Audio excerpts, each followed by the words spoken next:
Where you go, Si? Hi guys. Hi guys, and welcome to another NEPC. I'm Simon Trenholm. I'm joined by Steve Gordon How we doing? and Charlotte Welton. Hello.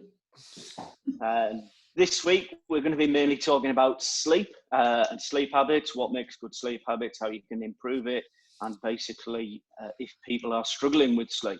So, just how's your week been this week then, Steve? I don't know if it's been a week or what, but yeah, I've knee deep in uni work this week for me. So it's been a challenging one, balancing everything as we get into the business end of uni work and assignments and all of that, as well as trying to get programs out for current athletes and launch new programs for hopefully new athletes, so it's been a good one, but hit my full week of training, barring a 10k run that I've got to do. Probably do that tomorrow, but apart from that, the training's been good, nutrition's been good. I've seen a little bit of a dip in body fat percentage, which is a bonus. So yeah, overall, all things considered, it's been a decent week, to be honest. Good stuff. What about you, Charlotte? My week has been spent mostly in DOMs, so Trying to recover. Yeah, so we introduced a new strength training program to the NEPC group. So yeah, and I got to do that in the Facebook Lives, which was brilliant. It was great, and it's gone down well, and it's good to have a new structure. And yeah, my body certainly felt it. So my calves have only just recovered from the process, which I've not done for a long time, from Monday. So so it's been good. I've been obviously getting that out, and then we'll get that out to those that aren't on Facebook as well this weekend. So looking forward to rolling that out again next week with a slightly different training focus. So yeah, so it's been good. Been interesting trying to get videos, angles set up properly, all the usual when you're trying to film from home. And I've got 3 cookbooks now, which I know the really good height for me to angle it so that I can get full body in. I thought you were going to start doing recipes for a minute there. No, I just know which books are the right thickness so I can angle it correctly, so you can see me if I'm both laid down and stood up. So, fantastic. Your calves have just recovered, and then your quads took a battering this morning. Yeah. Oh yeah, the quads. What I can't feel them right now. Every time I get up, I am like that giraffe. Every time. So yeah, I'm kind of emotional about doing that. I think I'm going to do it tomorrow after my strength training with the bells. So I think that's going to be an interesting one. Yeah. Afterwards, it's fantastic. Afterwards, yeah, it's great. Yeah. It was a challenging one. But it was a good one. It was nice not to feel like you're working really hard without having to jump around, because I think that's sometimes a challenge with training at home. Like if you to train hard, you sometimes feel like you're just constantly doing jump squats or burpees or just the usual type stuff. But that this morning felt like, wow, I'm working super hard, but it's not doing the stuff we have been doing. It was just a nice change. It was a nice change. Although I thought we were having a mild earthquake at various points in my wall sits, Yeah. And it just made me revisit the fact that we need to teach people what 90 degrees are. Yeah, definitely. Well, wall sits are so much easier when it looks like you're just propping up against a lamppost. Yeah, it was a good one. That'd be a redo of a couple of people with a protractor. Yeah, that's it. Yeah, just look at that bend under your pipe work, under your sink. See that 90-degree bend there? Yes, that's what you need to follow. Yeah. But apart from that, yeah. how's your week been, Si? It's been good. After the fortnight of volume, Kettlebell training has moved into a strength phase, so my joints are feeling it, but I'm feeling. I think it's one of those, isn't it? I mean, obviously coming back from injury, it seems to be, and you change into a different cycle, and you make those quick gains again. So you then want to train again, and it's a good feeling when you can see those quite big gains coming in. So food this week has been pretty good. Sleep, ironically, mixed as well. So I'm sort of doing one good night's sleep, one less good night's sleep. But yeah, we're through another week. And another week closer to sort of normality again. So it's just taking it a week at a time, isn't it? I haven't struggled this week. I think I've settled into a rhythm, which is good. It's 5 weeks. We've been in 5 weeks, haven't we? Something like that, I think. Yeah. Coming up. Yeah. Wow. Cool. Just weeks. Just a lot of days. A lot of days. So, yeah. But, so obviously we're chatting about sleep today, and we put that out in the community, and it was quite interesting. There wasn't really any questions that came off the back of it, was there? Really, it was more of a statement. More of a just a discussion. On what people are getting on and what they're struggling with and what they're not. So I think we've just decided to go through our kind of a collective top 10 tips of improving your sleep and everything else like that, and just building that out. So I mean, Charlotte, do you want to kick us off with what's your the first tip that you've got there? Yeah, so the first one we've got is making sure that we've got consistent not only bedtime but also waking times, because what that does, as with most things in life, it creates those good sleep habits, creates a good routine, and it's more likely to give you good quality sleep as well. And the studies show that when you go to bed at the same time every night and you wake at the same time every day, that quality of your sleep is maintained. Obviously there are going to be things that will disturb that, but it also goes hand in hand with creating those bedtime habits that help you into that sleep. So that was the first one. I think I don't know about you guys, but my bedtime routine has certainly changed actually throughout this, and I do go to bed actually earlier. I did, but I have a better bedtime routine, and I wake up the same time consistently every single day as well, which is usually about 6 o'clock in the morning.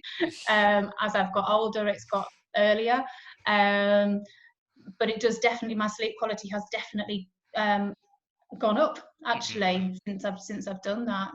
But yeah, I don't know about you guys in terms of that one as well, and kind of, are you consistent with your bedtime routines and bedtimes? Yeah, I think we've the full household has stayed fairly consistent throughout, really. Do you know, if anything, kind of going off and going to bed that little bit earlier. Do you know, I think probably in the early days it was kind of like, I don't need to be up at 4 o'clock in the morning, so I'm just going to sit and watch a film. And and it's quite easy to think, I'll sit and watch a film, and the next day just has a knock-on effect. So I was just like, no, you're totally right. You've just got to stay consistent. And although I'm not really waking up to an alarm, I mean, I've got kind of one set, but even still, I'm kind of just waking up 5-10 minutes earlier than that alarm. But for me, the consistency is a key thing, but not just for me, but the healthy habits of obviously my daughter as well, because it'd be quite easy for us just to, at this moment in time, just to stay up and watch film after film after film, and it's okay, you don't need to be up for school the next day, but we're not going to be in lockdown forever, do you know? And I want to make sure I come out the other side of this with, I don't need to focus on developing new another old new habits. habit. Yeah. Do you know what I mean? I want to make sure that I've got a load of good habits that can carry into the other side of this, Yeah. you know, and I think that's a key thing for all of us to sort of consider a little bit, you know. Yeah. I was the same. I mean, I started off with don't need to be out of bed, gonna, you know, and you know, you're looking at the clock and it's 11:45 and you think, what the hell am I still doing up? Yeah. And then you're waking up and it's kind of 9 o'clock, and and then I started thinking, I think that was one of the things that actually led to me kind of having that bit of a hard time was, you know, you just start thinking, well, I'm sleeping the day away here, I'm just wasting my day. And it was, you know, kind of go back to basics, wind your getting up time on back of it, you know, set an alarm, and now I'm waking up pretty much when I used to, and going to bed, you know, back to that sort of 10:30, and just getting, you know, as I say, pretty much better night's sleep anyway. That's it, you know, just priming the body, isn't it, you know? I think it's just there, just if you start following those habits and staying consistent, your body, your brain starts to anticipate, oh, this is happening, so we're getting ready to bed, getting ready to go to sleep now, you know. It's no different to when you remember Charlotte and like bathing the children at a certain time when they were young, wasn't it? 7 o'clock in bed. As soon as they start getting used to thinking, oh, we're having a bath, or I'm having milk at this time, I'm getting ready to go. Same principle, isn't it? It's the same thing. Totally. Yeah. And the brain likes consistency, because consistency for the brain is perceived as safe, and it likes safety because it reduces stress and all that kind of stuff. So, but yeah, I like that tip. Yeah, definitely stay consistent. So, I think next one for me is I've been a big proponent of this one for a long time. It was after I read a study and looked into sleep cycles, and that was actually opening your windows and sleeping with your windows open, you know, not obviously fully massively open, but just making sure you get a bit of a draft through, so you've got the temperature in the room stays relatively low. And the reason for that is because as you enter into a deeper sleep, your core temperature actually elevates. So although in the winter months and stuff like that, you know, when you go into your bedroom and it's quite cold and stuff like that, you want it nice and toasty, but actually that ends up making you toss and turn, because the body then goes, actually, you're really hot here. So it disturbs your sleep. Do you know what I mean? Just like it would be if it was excessively cold. So opening your windows is a big one for me, of trying to keep that room temperature down. That's kind of a probably my next tip on the list of the 10 that we've got. Yeah, it's definitely a good one. On the street where I live, I like to open the windows, but we have this neighbour down the road, and she's really good friends. Her best mate lives the other side. Every morning, without fail, they have a cup of coffee and a fag on the doorstep. So I get woken up by Anita and Vicky every morning, and I can hear everything that they're talking about.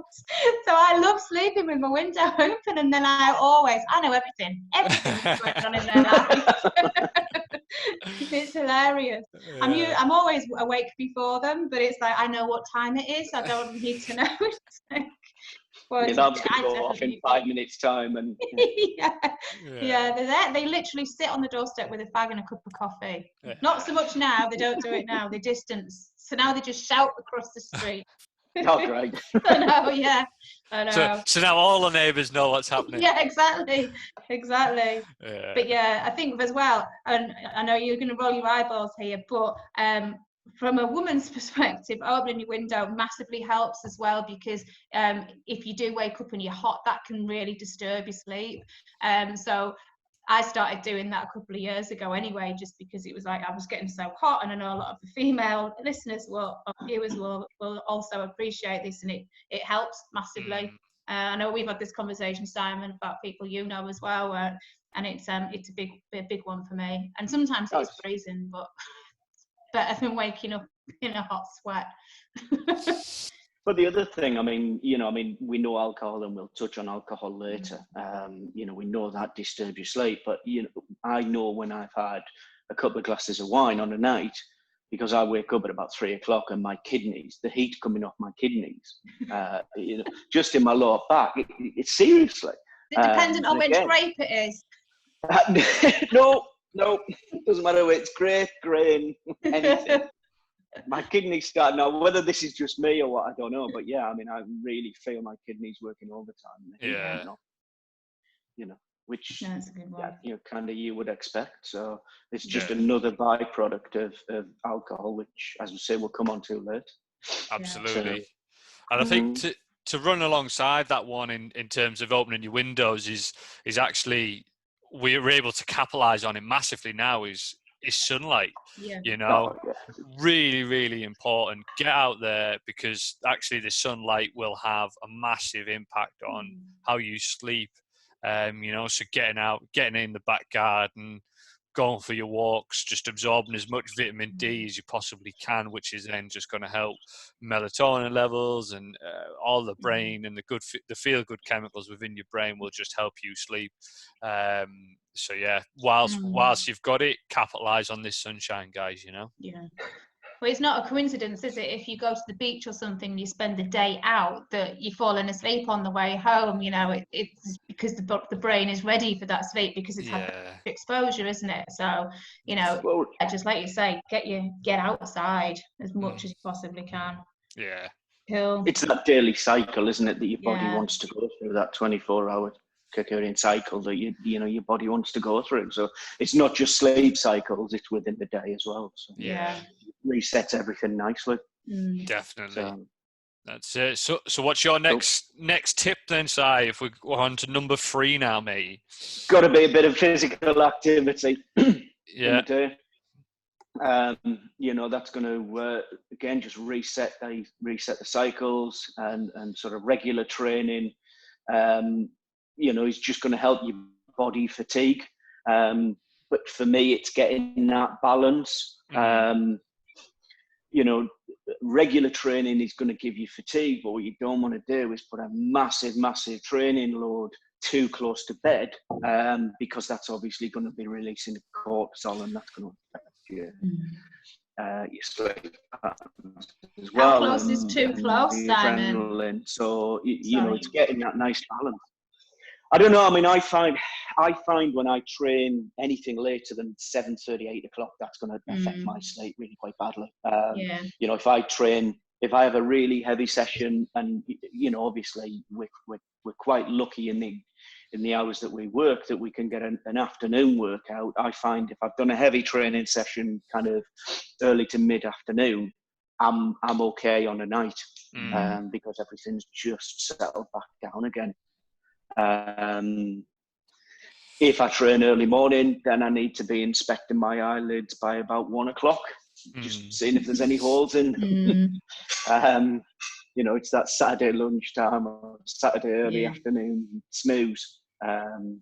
So yeah, for me, it's kind of anything later on at night will affect my sleep. I think as I say, it's that high intensity, high weight, the big red day training that we talk about. And it's kind of looking at what we touched on a couple of weeks back with training is every time you train, release cortisol. Cortisol is a stress hormone. Now stress is stress. You can think about anxiety and stuff like that, and again, that's why Si struggles when we have our big training days. Is if it becomes too much stress, this is why we've got to go back to trying to promote the recovery as quick as possible. Because if you're too stressed and there's too much cortisol flowing around the body, you ain't sleeping, because the body's thinking, all right, something's happening. Fight or flight, what we're doing, so it's a key one, but promotes that sleep pressure, isn't it? It's absolutely. That's good. It's just getting the balance, isn't it? Right, Charlotte. Now you're getting at that age. You can absolutely. You can take over this next one. This is the best. This is brilliant. This one, I love this one now. Yeah. So, a short nap, aka the nana nap, is in the first part of the afternoon as well, and I think that's quite important, and it's not too late in the day. So if you are sleep deprived, then having a short nap in the early part of the afternoon is really important. But what's also really important is that it's not too long. So we're talking, 20, I would say, max half an hour really, but really sort of 20-minute nap in the early part of the afternoon, so that it isn't interfering too much with your circadian rhythms. And I never used to be able to do that. And then my hours at work changed, and I was doing longer days, as in very early mornings and a later finish. And I had to do it. It became essential, otherwise I knew I was just going to burn out. So for me, I'd actually do now feel refreshed if I have that short afternoon nap. But not everyone needs them, and it's not you don't have to, but I think if you're sleep deprived, and by that I mean, for me, I'm sleep deprived if I've had less than 6.5, 7 hours sleep, then for me, that's where that's what I need. Then I need to do that. And I know you guys both do them as well. Yeah, absolutely. I think for me, I use them as a bit of a strategy, really. So what I mean by that is dependent on where I'm at. So, for example, I'm in a high stress state at the moment because of the amount of volume of work that I've got. So that's a strategy of coping with that, because basically 20-25 minutes, it's enough time to get into a bit of a cycle without going into deep sleep, which is once you wake up from that, you feel groggy and lethargic and stuff like that.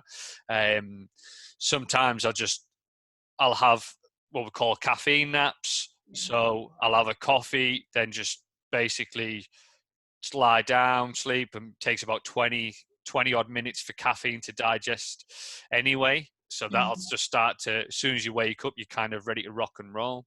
But yeah, I tend to use them as a strategy. If I know I've got a busy week coming up or a heavy training cycle, I'll start to try and implement them into heavy days just to break the days down. And also just to make sure I'm recovering. Like sleep's one of the best performance enhancing drugs on the market, It's fact, Do you find the time of day as well? Because I find that if it's anything after sort of 3:30, it doesn't work for me. Depending on what I'm doing for the rest of that day. But usually if I'm sleeping at 4, 4:30 in the afternoon, then it doesn't work for me personally. Yeah, I think there's times when mid-afternoon just doesn't sometimes work, and there has been times when I've just jumped on the sofa at 4:30, 5 and had a bit of a sleep, and it hasn't disrupted me sometimes. It hasn't disrupted me, but I think it was because I'd condensed that down to a 15-minute, set a timer and just said 15 minutes, away you go. So it didn't disrupt too much, but then that was also a bit of a feedback mechanism, just saying, actually, you're probably more sleep deprived than what you think you are. So because I slept fine that night, it was like, actually, just how tired are you if you have a sleep at 4:30, 5 o'clock and you go straight to sleep again on the night, just how sleep deprived are you, So I think I use that as a bit of a wake-up call to just say, yeah, you probably need to try and get a little bit more. So let's change the strategy up a little bit here. Yeah. How about you, Si? Similar. I mean, I think if I've had a big learning day, I'll get to that kind of between 2 and 3 o'clock and just need to reset. And I can feel myself getting less and less and less productive. Wherever you are, just go and have a sit down, go and have a sit on the sofa, 20 minutes. And it just resets your switch, doesn't it? It just flicks everything back on again, and away you go. I sometimes struggle between kind of how long is a nap and how long is a sleep. Saturday afternoons after the weekend sets, I will go a full 90-minute sleep cycle, and I know I will. But I'll wake up feeling great. I'm not doing it at the minute, but you know, in sort of non-lockdown times, I can do that 90-minute sleep cycle on a Saturday afternoon, and it won't affect my sleep on a Saturday night. So again, I think you just get to the end of the week. I know I'm sleep deprived. You know, so it's those early mornings catch up with you, don't they? Yeah. Does the red wine help you fall asleep though as well on the Saturday night? Yeah, but then you wake up at 3 o'clock with your kidneys. Yeah. Yeah. Cool. Good stuff. So I think that's a good one, and I think it's definitely something that if you are struggling, then definitely utilise. This one is probably more important than ever at the moment, and although you don't think it would have a big of an impact, it's actually just maintaining your social connectivity, really.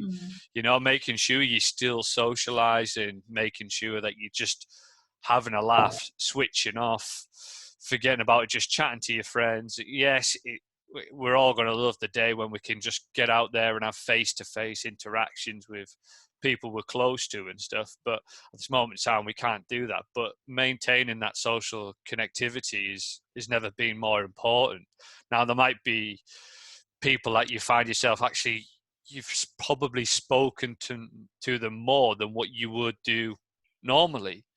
But that's important, because basically it's just kind of leads back to mental health and well-being. Yeah. You know,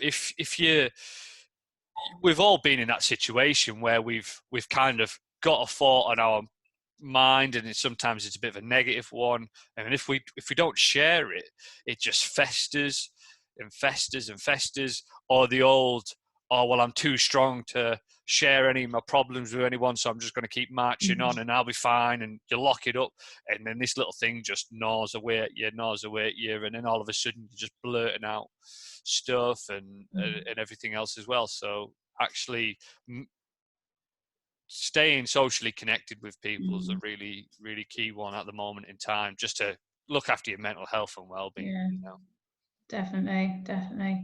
I think as well, it's like we were saying in recovery last week about laughter being, you know, major part of actually just recovery. And so, you know, we do, we've kind of got a family Zoom chat going on. We had one the other day. We kind of have one every probably fortnight.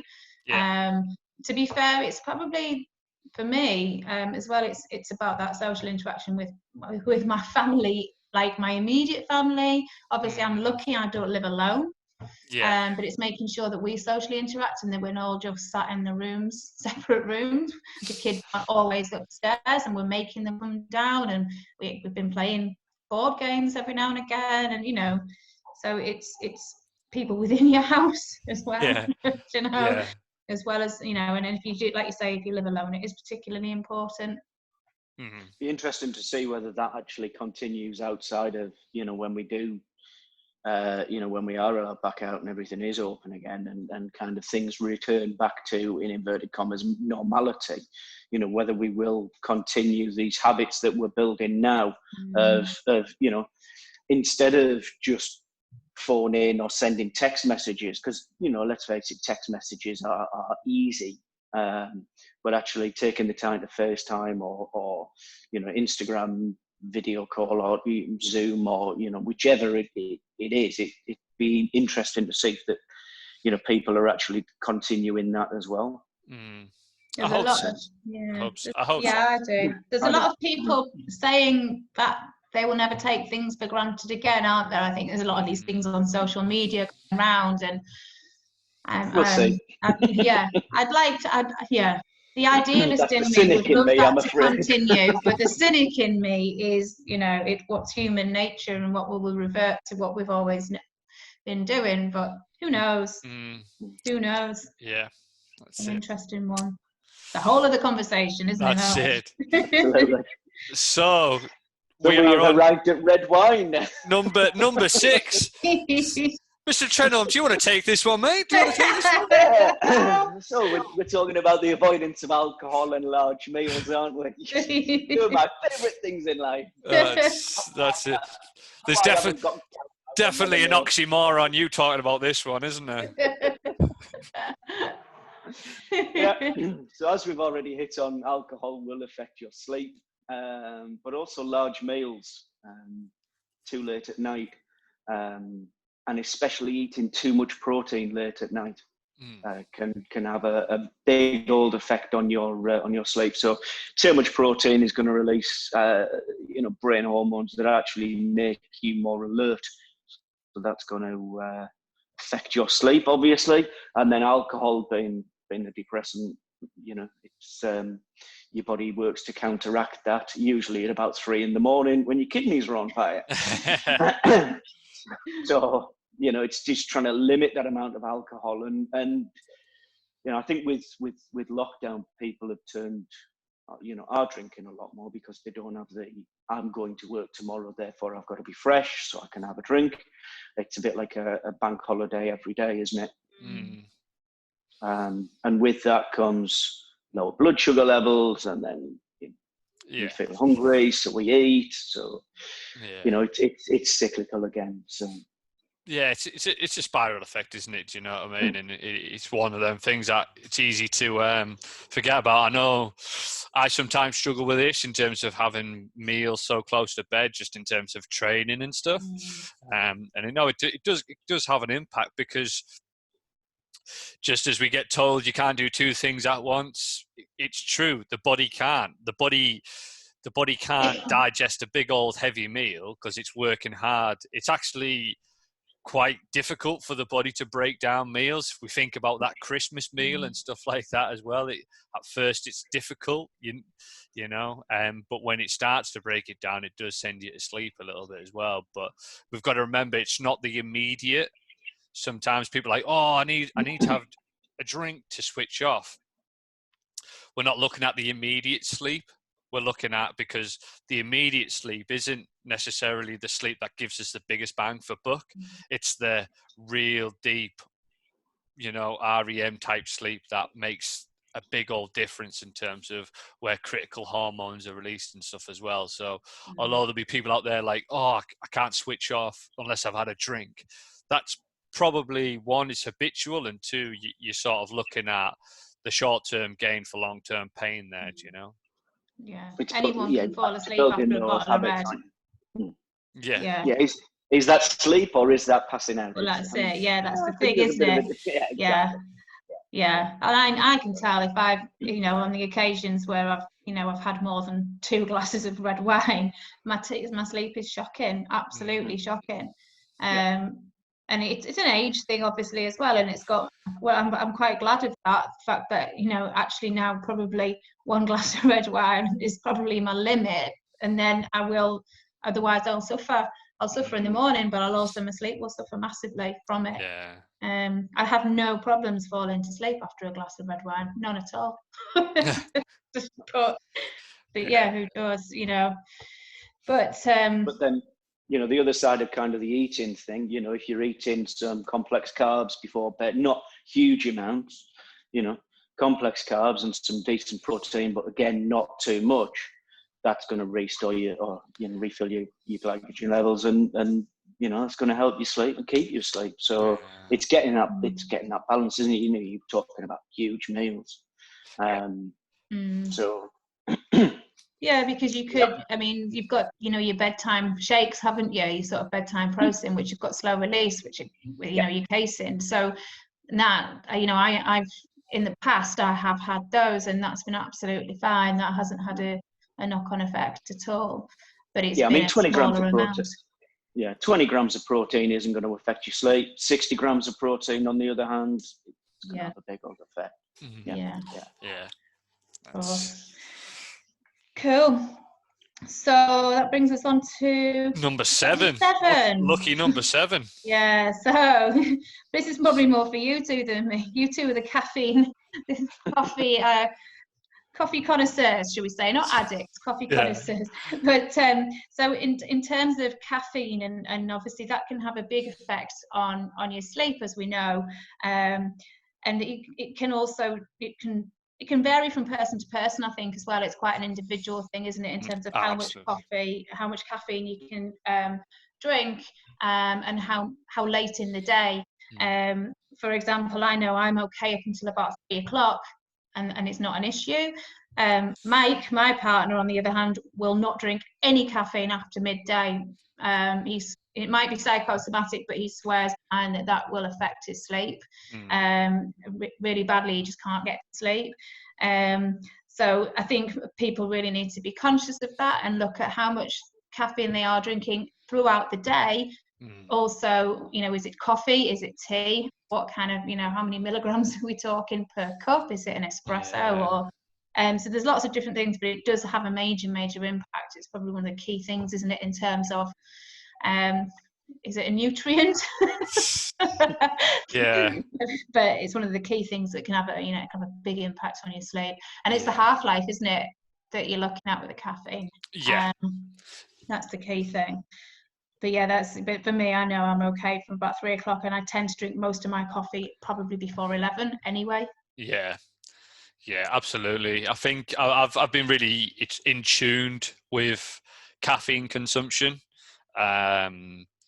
because again, for me, I tend to try and have the cut off at about 2 o'clock. There is times when it does go over or either side of it, but kind of like I'll push 2 o'clock's kind of my limit. I'm quite caffeine sensitive anyway, so as much as I love my coffee, I don't drink loads of it. Generally, you're talking 1 to 2 cups a day max. Do you know what I mean? It's just good coffee. It has to be good coffee. But that being said, is kind of I appreciate the impact it has on me if I do have something midday or whatever it may be, and it's just like big old no.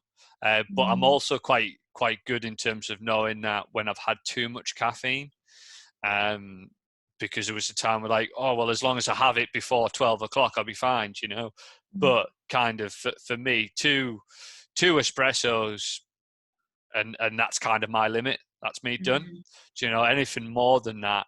And I used to take pre-workouts and stuff like that, and used to think, all right, okay, this will get me through the session and stuff. But the crash, and then you look at it and you're like, oh, it's got 500 milligrams of caffeine in here.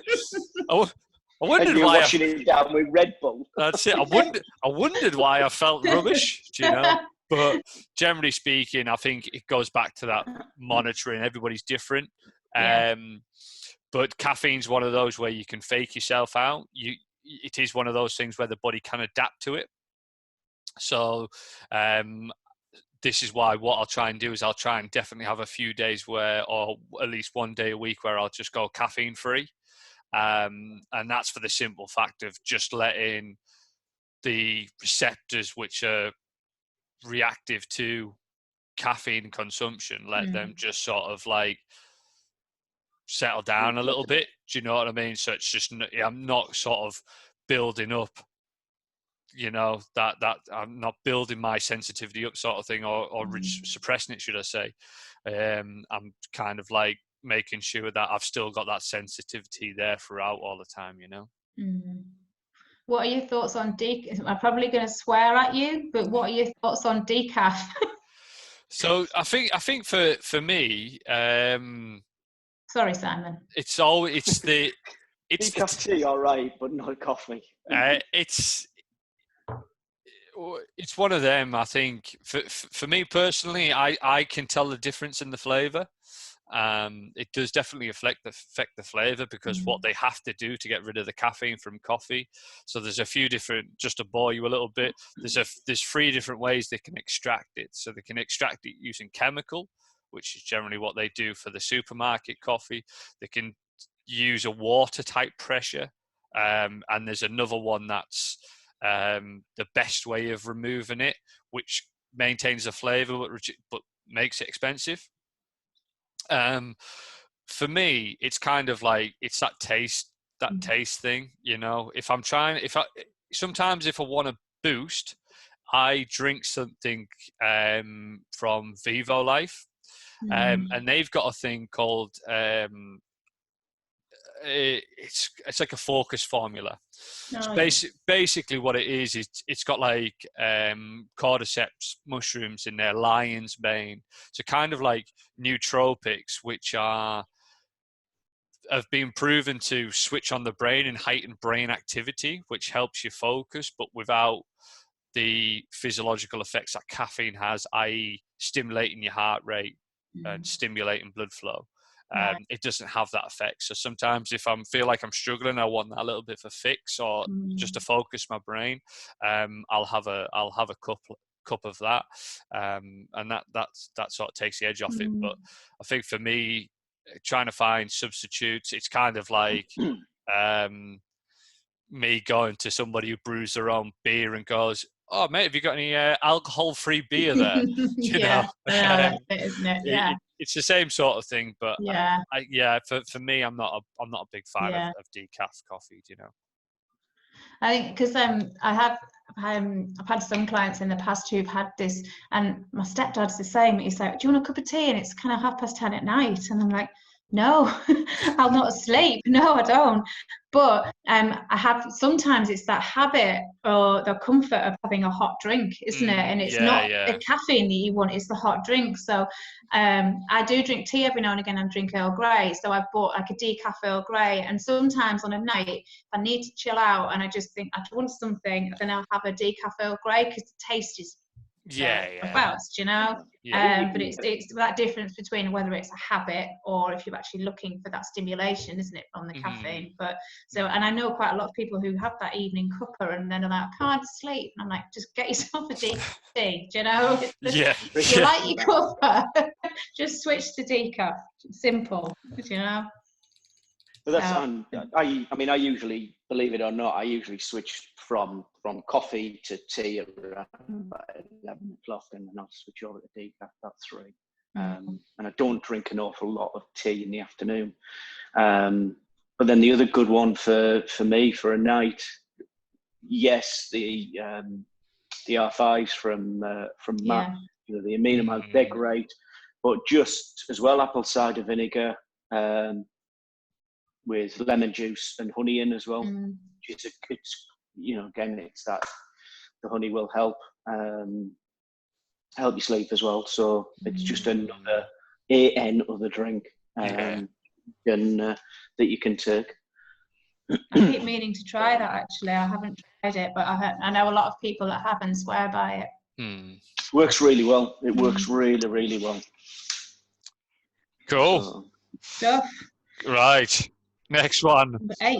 Bloody hell. I'm a bugger for this one. Yeah, I think we're all guilty of this. We are, and especially now as well. But just avoiding mobile phones, tablets. We all know we should be putting these things down, but mine must be covered in some sort of sticky type stuff that's constantly glued to my hand and stuff like that. But I know for a fine fact I look at my phone far too much, and the days when I put it to one side or just leave it upstairs to charge, you know, and away, you just sleep so much better. You just switch off, you know. You're not getting triggered by random bits of crap, but also the blue light it has the same effect on your brain as what daylight does. So, you know, like when it gets peak summertime and everybody struggles to sort of sleep because the light's beaming in and the brain's sort of going, oh, it's daylight, time to go. Well, it might be 10 o'clock at night out there, absolutely pitch black, you can't see a foot in front of you. But as soon as you look at your phone, your brain's going, oh, it's daylight. So it's stimulated, it's going 10 to the dozen because it thinks it's daytime, do you know? It hinders that melatonin release, doesn't it? Completely. Yeah. Basically, it's just kind of like it's the doorman that's not letting any of the cool people in. It's just kind of stood there and it's going, no, you're not going. We're just going to stay awake. We're going to stay awake. So all of these feel-good chemicals in your brain, they ain't getting there, you know, because they're just going, nah, we're partying, we're raving tonight, guys. Unlucky. But we've got blue light filters now. You can switch the blue light off. I was going to say, just your settings, so that at 8 o'clock your blue light goes off. Yeah. Makes all the difference. I used to know how to do it on my phone because I did it on my phone, but I'm got that stage where I can't remember how I did it, so I can't tell you how I did it. But I don't think it really. It does.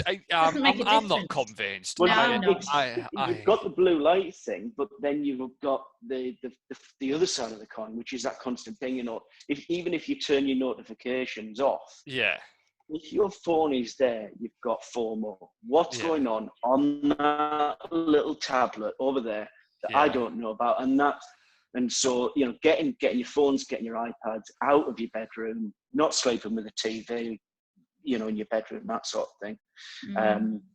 You know, it is the only way to do it.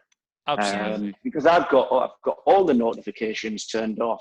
I've got the blue light stuff turned off, and I still notice that if you know, my iPad is in there at 3 o'clock in the morning, and I'm looking at it. What the hell am I doing at 3 o'clock in the morning with hot kidneys looking at Facebook?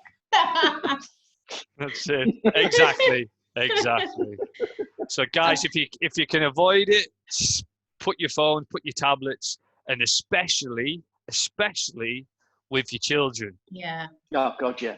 Take them off your kids, like literally an hour, 90 minutes before they go to bed, if you can. It will just, in the long term, make your life so much easier. And if you can come up with a family amnesty where you just drop all your phones into a box at 7 o'clock and just revert back to that. What was the quote last week, Charlotte, with James Clear? When you're at work, be deep and intense at work. And when you're at rest, be fully deep at rest. Do you know? When just you are focus. You know, when you're checking emails and you're checking Facebook and social media and all of that sort of stuff, you ain't at rest. The body is not resting. So yeah, get rid of them, guys, if you can. I know it's easier said than done.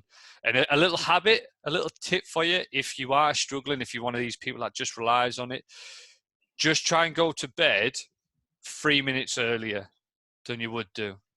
Just start with that. Do you know? Don't try and reinvent the wheel. Just go to bed 3 minutes earlier. Do you know? It's as simple as that. And that'll have a big knock-on effect there. Definitely.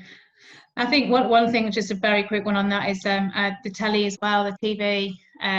We've started, because I used to be one of my habits was I'd watch the news before I went to bed. And it's a good recipe for disaster. Yeah, there. Exactly. I know. So basically, we'd watch the news. It was the last thing we'd do. We'd watch the news before we went to bed, and then go to bed and get really wound up and just get really annoyed. So and then we were like, actually, do you know what? No, let's stop this. And now I read a lot during the day. Don't read for pleasure. I read because I read to learn, and I don't read novels anymore, and I always used to. So I said, right, that's it. Let's just try this. Half an hour before we're going to go to sleep, let's just read. And what a difference! What a difference! Massive difference to my sleep. And I don't watch the news anymore. What a difference! Which is a massive difference to your sleep. Massive difference to my sleep and my life generally. Do you get that thing, Shal, when you're reading, you're thinking, right, I'm going to get into a good book, and within 3 minutes you're going, I was going to say, bottom of the page. Right, I'm done. That's it. But that was always what used to stop me from reading as well, because I'd end up rereading 4 or 5 pages that I'd fallen asleep the last night before. So it was taking me so long to read books that I read on holiday, and that was about it.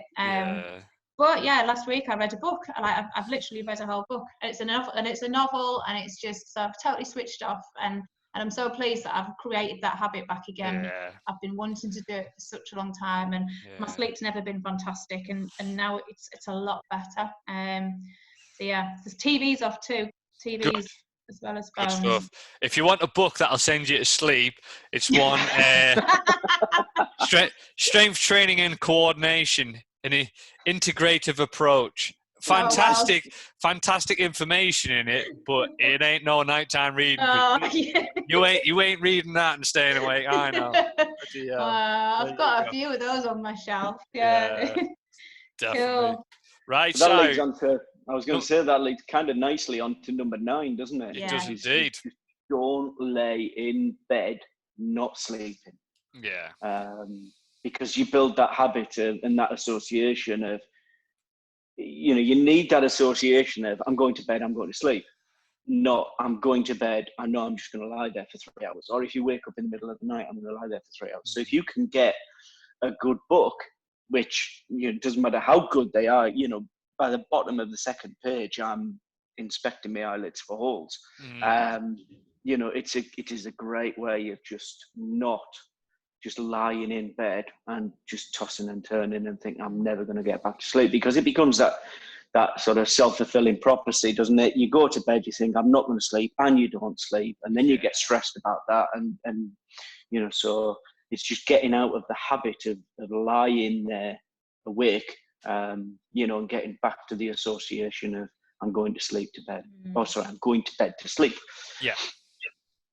Absolutely. I'm a big proponent. I suffered probably earlier in the year in terms of like just not being able to switch off, just tossing, turning, just almost like insomnia, just like, what on earth? Come on, go to sleep. And it's funny enough, if you shout at yourself really aggressively, it doesn't really want to make you go to sleep. Just FYI, I'm just putting it out there. But what helped me massively was going back to journaling and having the evening reflections, because 9 times out of 10, what was keeping me awake was what I've perceived I didn't achieve that day, or what I've got to do the next day. So by journaling and writing stuff down and writing ideas, it was just like, okay, yeah, parked it, done. Actually, you've achieved good stuff today, park it. And I've got like a little black book, and it's just ideas. I might be laying there and I'll come up with something, and that FACT acronym, that came to my head at 11:30 at night. But like literally all it was write that down, bosh, away you go, park it. Write out your feelings, write out what you're scared of, or whatever it may be. Just get it out of your head, because we've had this discussion many times. If you just let that thought go around your head like a fish in a fishbowl, it ain't going anywhere, and chances are you feed it and it just gets bigger and bigger and bigger, and you ain't sleeping, and it makes the problem even worse, and the knock-on effect is awful, absolutely awful. Like lack of sleep and anxiety and stuff like that are just 2 things that I'm actually fearful of, because I know for a fact they have a massive impact on me. Steve Peters talks about it, doesn't it? And it's he talks about going and exercising your chimp, which is, it's the, you settle down to sleep, your brain starts to shut down. The last thing that shuts down is your chimp, your amygdala, and that's still got the blood flow. And so that can take over. And it's those little thoughts that you think, why didn't I do that? Why didn't I do that? And the rest of your brain, the human side of your brain hasn't got the blood flow to it, isn't working. At 3 o'clock in the morning, or whatever time it is, it's a case of just saying to the chimp, it's okay, mate, I've written that down, point taken, we'll deal with it in the morning. You can now calm yourself down. And you can hopefully that journaling, that making notes on a night, that'll help. And as I say, it does work. You do it, I do it. So definitely. It's just, don't lie there thinking about going to sleep. That's it. That's it. Don't you worry, Mr. Chimp. We'll be asleep in a minute. You won't. And I think that leads us on to number 10 nicely. Yeah, it does. Yeah. Last one. So I think this one is just acknowledging that it is normal not to have a perfect night's sleep every single night, and to accept that. We aren't robots. We don't go 10 o'clock sleep, 7 o'clock wake up every single night with the perfect sleep cycles. It just doesn't happen. And so any excess stress that you place on that is not going to help it, as we've just been saying, you know. So it's about, especially in current climate when things are a little bit more stressful for a lot of people, is just finding things that are going to calm you. I think medication, well, medication if you want it. No, meditation, not medication to help you sleep, please don't. Meditation and breathing techniques, you know, they really do help. And reading for me helps me calm my mind now. So it's just accepting that, and I think that's really important to kind of note that we're not perfect, and that we're not gonna, you know, we're not gonna get perfect.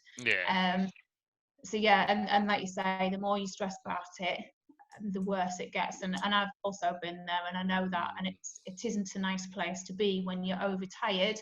Your rational thought and your decision making and your speech is affected.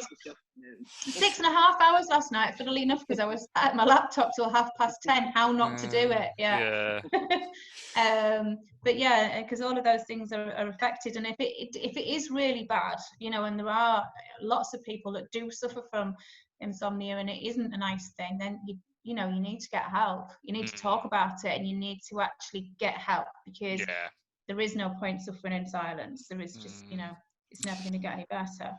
That's it, and don't let whatever your sleep cycle just dictate your day. You know, very much of you wake up. If you've had a bit of a poor night's sleep, don't let it just say, "Oh, today's going to go to rats." You know, I've done that many a time as well. So, yeah, definitely, guys, if you are struggling with sleep and stuff like that, and you've tried everything perceived under the sun, and you really are working hard, try everything on this list, and then you've got to go and see a doctor, because the body and the mind do not like being in a sleep deprived state. It's just a recipe for disaster. You know, everything just shuts down. Your body cannot go very long without sleep. It just can't. It absolutely hates being in a sleep deprived state. And the thing is, it is, like I say, it is the best performance enhancing drug on the planet. Do you know? If you are training hard and you've got something to work towards and everything else as well, it's the number one supplement you can take is your sleep. You know, there's a reason why Sir David Brailsford spent hundreds of thousands of pounds flying mattresses of all sorts around the world. Do you know? Because he wanted his athletes to get the best night's sleep possible. So they had this mattress, and it was a mammoth mattress, and I really wanted to buy one, but my partner wouldn't let me spend $2,000 on a mattress. I thought it was selfish of her myself, but there you go. But they fly their own pillows around as well. Yeah.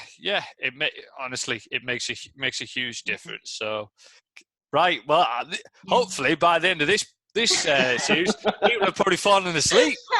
It's been quite a long one again, this one. It does. So if you're just waking up, guys, that was just talking about sleep. The credits are rolling. That's like me when talking to that. You know, when you watch a film, it's a standing joke in our house.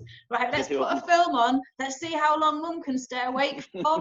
And I'll literally be awake at the beginning. I miss the middle bit, and I wake up at the end. And I'm like, yeah, it was great. They're like, you didn't even see that. You didn't. Yeah. So yeah, credits are now rolling, guys. Credits are now rolling. So that in mind, right, guys? Absolutely awesome one again. Absolutely loved it. It's always great to chat. And for the community side, do you want to sign us off with your quote this week, mate? Yep, it's Thomas Dekker, and sleep is the golden chain that ties our health and our bodies together.